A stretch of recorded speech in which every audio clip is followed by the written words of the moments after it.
नमस्कार साथियों, कैसे हैं आप सभी साथियों। आज का टॉपिक बहुत ही इम्पोर्टेंट होने वाला है साथियों। आज के वीडियो में हम डिस्कस करने वाले हैं कि 2026 में मिलने वाले सभी महत्वपूर्ण पुरस्कारों को। साथियों इसमें हम देखेंगे कि 2026 में पद्म विभूषण पुरस्कार किसको दिया गया, पद्म भूषण पुरस्कार किसको दिया गया और पद्म श्री पुरस्कार किसको दिया गया। साथियों यह टॉपिक बहुत ही इंपॉर्टेंट है साथियों। रेलवे ग्रुप डी का एग्जाम 3 जुलाई से स्टार्ट हो रहा है, जिसके लिए यह वीडियो बहुत ही इंपॉर्टेंट होगा साथियों। यदि आप किसी भी गवर्नमेंट एग्जाम की तैयारी करते हैं तो यह वीडियो बहुत ही इंपॉर्टेंट है, तो वीडियो के अंत तक बने रहिए। चलिए हम स्टार्ट करते हैं साथियों। सबसे पहले हम देखेंगे कि जो पद्म पुरस्कार होते हैं वो होते क्या हैं। साथियों जो पद्म पुरस्कार है यह भारत का दूसरा नागरिक सम्मान है, ठीक है, दूसरा सबसे बड़ा नागरिक सम्मान है, ठीक है। यदि हम बात करें कि भारत का प्रथम नागरिक सम्मान कौन होता है, प्रथम नागरिक सम्मान, ठीक है, तो भारत का प्रथम नागरिक सम्मान होता है भारत रत्न, ठीक है। भारत रत्न जो भारत का प्रथम नागरिक सम्मान होता है, ठीक है। और जो पद्म भूषण पुरस्कार है यह भारत के दूसरा नागरिक सम्मान है, ठीक है, और जो असाधारण और विशिष्ट सेवा के लिए दिया जाता है, ठीक है। साथियों जो पद्म विभूषण जो पद्म पुरस्कार हैं ये 3 श्रेणियों में दिए जाते हैं, ठीक है। पहला होता है पद्म विभूषण पुरस्कार, ठीक है, पद्म विभूषण। दूसरा होता है पद्म भूषण, ठीक है। तीसरा होता है पद्म श्री पुरस्कार, ठीक है। ये 3 श्रेणियों में दिए जाते हैं। तो 2026 में जो पद्म विभूषण पुरस्कार है यह 5 लोगों को दिया गया, जो पद्म भूषण पुरस्कार है यह 13 लोगों को दिया गया और जो पद्म श्री पुरस्कार है यह 113 लोगों को दिया गया है, ठीक है। तो इसे हम इन सभी को डिस्कस करने वाले हैं साथियों। इसमें हम देखेंगे पहले कि जो पद्म विभूषण पुरस्कार है यह किन किन को दिया गया है। साथियों 2026 में जो पद्म विभूषण पुरस्कार है यह कुल 5 लोगों को दिया गया है, ठीक है। और इसमें पहले हमारे श्री धर्मेंद्र सिंह देवल, ठीक है, इनको पद्म विभूषण पुरस्कार दिया गया है, ठीक है। इनको यह पुरस्कार कला के क्षेत्र में दिया गया है, ठीक है, और यह इनके लिए महाराष्ट्र राज्य से संबंध रखते हैं, ठीक है। दूसरा है हमारा श्री के.टी. थॉमस, ठीक है, श्री के.टी. थॉमस है, इन्हें सार्वजनिक मामलों के लिए यह पुरस्कार दिया गया है और यह केरल राज्य से संबंध रखते हैं। हमारा तीसरा है सुश्री एन राजन, कौन से, सुश्री एन राजम, ठीक है, इनको यह पुरस्कार कला के क्षेत्र में दिया गया है, ठीक है, और यह उत्तर प्रदेश से संबंध रखते हैं।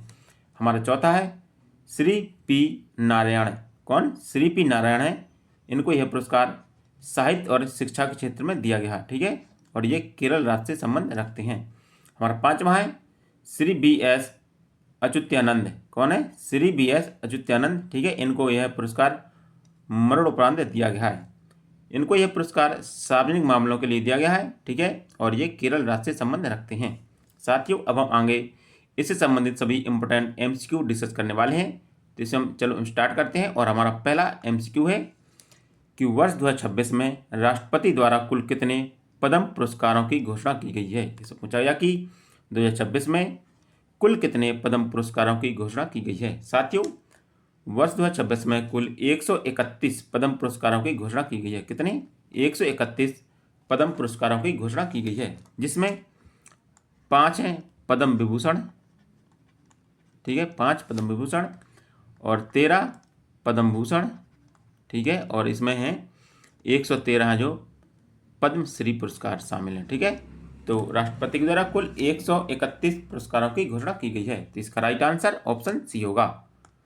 साथियों हमारा दूसरा क्वेश्चन है वर्ष 2026 में देश का दूसरा सर्वोच्च नागरिक सम्मान पद्म विभूषण कितने व्यक्तियों को दिया गया है। इसे पूछा गया कि 2026 में देश का दूसरा नागरिक सम्मान पद्म विभूषण है जो कितने नागरिकों को दिया गया है। तो ये दिया गया है कुल 5 व्यक्तियों को दिया गया है, ठीक है, तो इसका राइट आंसर ऑप्शन बी होगा। साथियों हमारा क्वेश्चन नंबर तीसरा कहता है कि वर्ष 2026 के पद्म पुरस्कारों की सूची में कुल कितने पद्म भूषण पुरस्कार शामिल हैं। इसे पूछा गया कि पद्म भूषण पुरस्कार कितने शामिल हैं। तो पद्म भूषण पुरस्कार कुल 13 पद्म भूषण पुरस्कार शामिल हैं, तो इसका राइट आंसर ऑप्शन सी होगा। साथियों हमारा चौथा नंबर क्वेश्चन कहता है कि वर्ष 2026 में कुल कितने नागरिकों को पद्म श्री पुरस्कार से सम्मानित किया गया है। इसे पूछा गया कि कुल कितने नागरिकों को पद्म श्री पुरस्कार से सम्मानित किया गया है। तो पद्म श्री पुरस्कार से सम्मानित किया गया है कुल 113 नागरिकों को, ठीक है, तो इसका राइट आंसर ऑप्शन सी होगा। हमारा 5वां नंबर क्वेश्चन कहता है कि वर्ष 2026 में पद्म पुरस्कार विजेता में कुल कितनी महिलाएं शामिल हैं। इसे पूछा गया कि जो पद्म पुरस्कार विजेता है इनमें कुल कितनी महिलाएं शामिल हैं। तो इनमें कुल महिलाएं हैं 19 महिलाएं, ठीक है, कुल 19 महिलाएं शामिल हैं। तो इसका राइट आंसर ऑप्शन सी होगा। हमारा अगला क्वेश्चन है, वर्ष 2026 में कुल कितने व्यक्तियों को मरणोपरांत पद्म पुरस्कार से नवाजा गया है? इससे पूछा गया कि कुल कितने व्यक्तियों को मरणोपरांत ये पद्म पुरस्कार दिया गया है। तो मरणोपरांत दिया गया कुल 16 व्यक्तियों को। तो इसका राइट आंसर ऑप्शन सी होगा। हमारा अगला क्वेश्चन है, प्रसिद्ध अभिनेता धर्मेंद्र सिंह देवल को वर्ष 2026 में मरणोपरांत किस पद्म पुरस्कार से सम्मानित किया गया है? इससे पूछा गया कि धर्मेंद्र सिंह देवल को कौन से पुरस्कार दिया गया है। साथियों, वर्ष 2026 में धर्मेंद्र सिंह देवल को पद्म विभूषण पुरस्कार दिया गया है। कौन सा? पद्म विभूषण पुरस्कार दिया गया है। तो इसका राइट आंसर ऑप्शन सी होगा। हमारा अगला क्वेश्चन है, साथियों हमारा अगला क्वेश्चन कहता है कि धर्मेंद्र सिंह देवल को किस क्षेत्र में उत्कृष्ट योगदान के लिए 2026 का पद्म विभूषण दिया गया है? इससे पूछा गया कि धर्मेंद्र सिंह देवल को किस क्षेत्र में पद्म विभूषण पुरस्कार दिया गया है। तो उनको यह पुरस्कार कला एवं सिनेमा के क्षेत्र में दिया गया है, ठीक है। तो इसका राइट आंसर ऑप्शन बी होगा। हमारा अगला क्वेश्चन है, पद्म पुरस्कारों की आधिकारिक सूची के अनुसार धर्मेंद्र सिंह देवल का संबंध किस राज्य से दर्शाया गया है? इससे पूछा गया कि पद्म पुरस्कारों की आधिकारिक सूची के अनुसार जो धर्मेंद्र सिंह देवल है वो किस राज्य से संबंधित या किस राज्य से संबंधित हैं, ठीक है। तो सूची के अनुसार यह महाराष्ट्र राज्य से संबंधित हैं। तो इसका राइट आंसर ऑप्शन बी होगा। हमारा अगला क्वेश्चन है, साथियों हमारा अगला क्वेश्चन कहता है कि न्यायमूर्ति के.टी. थॉमस को वर्ष 2026 में किस क्षेत्र के लिए पद्म विभूषण दिया गया है? पूछा गया कि जो के.टी. थॉमस हैं इनको 2026 में किस क्षेत्र में पद्म विभूषण पुरस्कार दिया गया है। तो के.टी. थॉमस को सार्वजनिक मामलों के क्षेत्र में यह पुरस्कार दिया गया है। तो इसका राइट आंसर ऑप्शन बी होगा। हमारा अगला क्वेश्चन है, साथियों हमारा अगला क्वेश्चन कहता है कि वर्ष 2026 में पद्म विभूषण पाने वाले न्यायमूर्ति के.टी. थॉमस का संबंध किस राज्य से है? इससे पूछा गया कि जो न्यायमूर्ति के.टी. थॉमस हैं वह किस राज्य से संबंध रखते हैं। तो के.टी. थॉमस केरल राज्य से संबंध रखते हैं। तो इसका राइट आंसर ऑप्शन बी होगा। हमारा अगला क्वेश्चन है, साथियों हमारा अगला क्वेश्चन कहता है कि सुश्री एन राजम को कला के क्षेत्र में वर्ष 2026 में किस पुरस्कार से सम्मानित किया गया है? इससे पूछा गया कि सुश्री एन राजम को कला के क्षेत्र में किस पुरस्कार से सम्मानित किया गया है। तो इनको पद्म विभूषण पुरस्कार से सम्मानित किया गया है। इसका राइट आंसर ऑप्शन सी होगा। हमारा अगला क्वेश्चन है, साथियों हमारा अगला क्वेश्चन कहता है कि प्रसिद्ध वायलिन वादक सुश्री एन राजम का संबंध किस राज्य से है? इससे पूछा गया कि एन राजम का संबंध है जो किस राज्य से है। तो एन राजम है जो उत्तर प्रदेश से संबंध रखते हैं। किससे? उत्तर प्रदेश से संबंध रखते हैं। तो इसका राइट आंसर ऑप्शन सी होगा। साथियों हमारा अगला क्वेश्चन कहता है कि श्री पी नारायण को किस क्षेत्र में विशिष्ट योगदान हेतु पद्म विभूषण पुरस्कार 2026 प्रदान किया गया है? इससे पूछा गया कि पी नारायण को किस क्षेत्र में पद्म विभूषण पुरस्कार दिया गया है। तो उनको यह पुरस्कार शिक्षा और साहित्य के क्षेत्र में दिया गया है। तो इसका राइट आंसर ऑप्शन बी होगा। हमारा अगला क्वेश्चन है, साथियों हमारा अगला क्वेश्चन कहता है कि केरल के पूर्व मुख्यमंत्री श्री बी.एस. अच्युतानंद को मरणोपरांत वर्ष 2026 के किस सम्मान से नवाजा गया है? इसको पूछा गया कि बी.एस. अच्युतानंद को 2026 में किस सम्मान से नवाजा गया है। तो इनको पद्म विभूषण पुरस्कार से सम्मानित किया गया है। तो इसका राइट आंसर ऑप्शन बी होगा। हमारा अगला क्वेश्चन है, प्रसिद्ध पार्श्व गायिका अलका याग्निक को वर्ष 2026 में कौन सा पद्म पुरस्कार मिला है? पूछा गया कि अलका याग्निक को कौन सा पद्म पुरस्कार दिया गया है। साथ ही वर्ष 2026 में अलका याग्निक को पद्म भूषण पुरस्कार से सम्मानित किया गया है। कौन सा पुरस्कार? पद्म भूषण पुरस्कार दिया गया है। इसका राइट आंसर ऑप्शन बी होगा। हमारा अगला क्वेश्चन है, अलका याग्निक को किस क्षेत्र में उनके योगदान के लिए पद्म भूषण पुरस्कार दिया गया है? इससे पूछा गया कि अलका याग्निक को किस क्षेत्र में 2026 में उनको पद्म भूषण पुरस्कार दिया गया है। तो अलका याग्निक को संगीत एवं कला के क्षेत्र में उनको पद्म भूषण पुरस्कार से सम्मानित किया गया है। तो इसका राइट आंसर ऑप्शन सी होगा। हमारा अगला क्वेश्चन है, दक्षिण भारतीय फिल्मों के मेगा स्टार मम्मूटी को वर्ष 2026 में किस पुरस्कार से सम्मानित किया गया है? पूछा गया कि दक्षिण भारतीय फिल्मों के मेगा स्टार मम्मूटी को किस पुरस्कार से सम्मानित किया गया है। तो मम्मूटी को पद्म भूषण पुरस्कार से सम्मानित किया गया है। तो इसका राइट आंसर ऑप्शन बी होगा। हमारा अगला क्वेश्चन है, भारत के प्रसिद्ध पूर्व टेनिस खिलाड़ी विजय अमृतराज को वर्ष 2026 में किस सम्मान से नवाजा गया है? इसमें पूछा गया कि विजय अमृतराज को किस सम्मान से नवाजा गया है? तो विजय अमृतराज को पद्म भूषण पुरस्कार से सम्मानित किया गया है। तो इसका राइट आंसर ऑप्शन बी होगा। हमारा अगला क्वेश्चन है, साथियों हमारा अगला क्वेश्चन कहता है कि भारतीय क्रिकेट टीम के कप्तान रोहित शर्मा को वर्ष 2026 में किस नागरिक सम्मान से विभूषित किया गया है? इससे पूछा गया कि रोहित शर्मा को कौन सा पद्म पुरस्कार दिया गया है? तो रोहित शर्मा को पद्म श्री पुरस्कार से सम्मानित किया गया। कौन सा पुरस्कार? पद्म श्री पुरस्कार से सम्मानित किया गया है। तो इसका राइट आंसर ऑप्शन ए होगा। हमारा अगला क्वेश्चन है, रोहित शर्मा को किस क्षेत्र में बेहतरीन प्रदर्शन के लिए पद्म श्री 2026 दिया गया? इससे पूछा गया कि रोहित शर्मा को किस क्षेत्र में बेहतरीन प्रदर्शन के लिए पद्म श्री 2026 से सम्मानित किया गया है?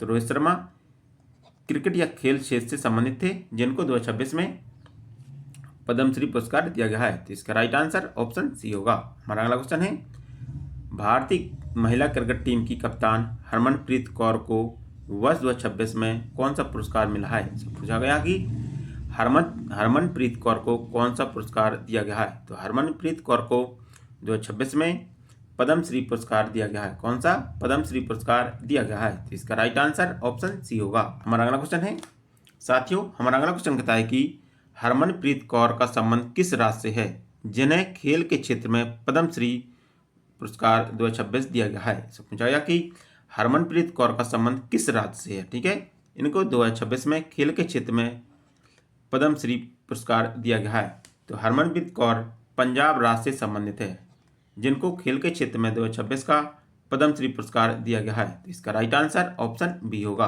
हमारा अगला क्वेश्चन है, साथियों हमारा अगला क्वेश्चन है कि भारतीय महिला हॉकी टीम के प्रसिद्ध गोलकीपर सविता पुनिया को वर्ष 2026 में किस पुरस्कार से सम्मानित किया गया है? इससे पूछा गया कि सविता पुनिया को कौन सा पुरस्कार दिया गया है? तो सविता पुनिया को पद्म श्री पुरस्कार दिया गया है। तो इसका राइट आंसर ऑप्शन सी होगा। हमारा अगला क्वेश्चन है, सविता पुनिया खेल के क्षेत्र में पद्म श्री पाने वाली खिलाड़ी हैं, वह किस राज्य से संबंधित है? इससे पूछा गया कि जो सविता पुनिया है वह किस राज्य से संबंधित है जिन्हें खेल के क्षेत्र में पद्म श्री पुरस्कार दिया गया है? तो सविता पुनिया हरियाणा राज्य से संबंधित है जिन्हें खेल के क्षेत्र में 2026 का पद्म श्री पुरस्कार दिया गया है। तो इसका राइट आंसर ऑप्शन बी होगा। हमारा अगला क्वेश्चन है, साथियों हमारा अगला क्वेश्चन है कि अनुभवी खेल कोच बलदेव सिंह को वर्ष 2026 में किस पद्म पुरस्कार से सम्मानित किया गया है? इसको पूछा कि बलदेव सिंह को 2026 में कौन से पुरस्कार से सम्मानित किया गया है? तो बलदेव सिंह को 2026 में पद्म श्री पुरस्कार से सम्मानित किया गया है। साथियों बलदेव सिंह एक कोच थे। कौन थे? एक कोच थे जिन्हें 2026 में पद्म श्री पुरस्कार से सम्मानित किया गया है। तो इसका राइट आंसर ऑप्शन बी होगा।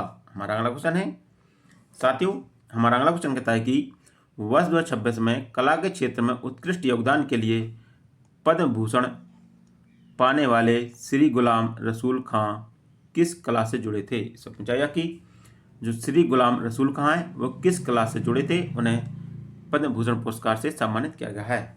तो श्री गुलाम रसूल खां हैं वह कला और हस्तशिल्प से जुड़े थे। किससे? कला और हस्तशिल्प से संबंध रखते थे जिन्हें 2026 का पद्म भूषण पुरस्कार दिया गया है। इसका राइट आंसर ऑप्शन सी होगा। हमारा अगला क्वेश्चन है कि विज्ञान और इंजीनियरिंग के क्षेत्र में महत्वपूर्ण योगदान के लिए 2026 में किसे पद्म भूषण पुरस्कार दिया गया है? इससे पूछा गया कि विज्ञान और इंजीनियरिंग के क्षेत्र में महत्वपूर्ण योगदान के लिए 2026 में किसे पद्म भूषण पुरस्कार दिया गया है? तो 2026 में इंजीनियरिंग और विज्ञान के क्षेत्र में पद्म पुरस्कार श्री शरद काले को दिया गया है। किसको? श्री शरद काले को दिया गया है। श्री शरद काले विज्ञान और इंजीनियरिंग से संबंध रखते थे। तो इसका राइट आंसर ऑप्शन ए होगा। हमारा अगला क्वेश्चन है, साथियों हमारा अगला क्वेश्चन कहता है कि सामाजिक कार्य के क्षेत्र में विशिष्ट सेवा के लिए वर्ष 2026 का पद्म भूषण किसे प्रदान किया गया है? पूछा गया कि सामाजिक कार्य के विशिष्ट सेवा के लिए वर्ष 2026 का पद्म भूषण पुरस्कार किसे दिया गया है? तो वर्ष 2026 का पद्म भूषण पुरस्कार सामाजिक कार्य के लिए सुश्री शांति देवी को दिया गया। किसको? सुश्री शांति देवी को दिया गया है। इसका राइट आंसर ऑप्शन ए होगा। हमारा अगला क्वेश्चन है, हर वर्ष पद्म पुरस्कारों के विजेताओं के नाम की घोषणा किस विशेष अवसर पर की जाती है? इससे पूछा गया कि पद्म पुरस्कार पुरस्कारों की घोषणा जो हर वर्ष किस विशेष अवसर पर की जाती है? तो इनकी घोषणा हर वर्ष गणतंत्र दिवस के अवसर पर की जाती है। कब? 26 जनवरी को हर वर्ष इनकी घोषणा की जाती है। साथियों, जो पद्म पुरस्कार है इनको वितरित राष्ट्रपति के द्वारा किया जाता है। ठीक है, इनको वितरण कौन करता है? राष्ट्रपति इनको वितरण करता है। ठीक है, और इनकी घोषणा है जो हर वर्ष गणतंत्र दिवस के अवसर पर की जाती है। तो इसका राइट आंसर ऑप्शन बी होगा।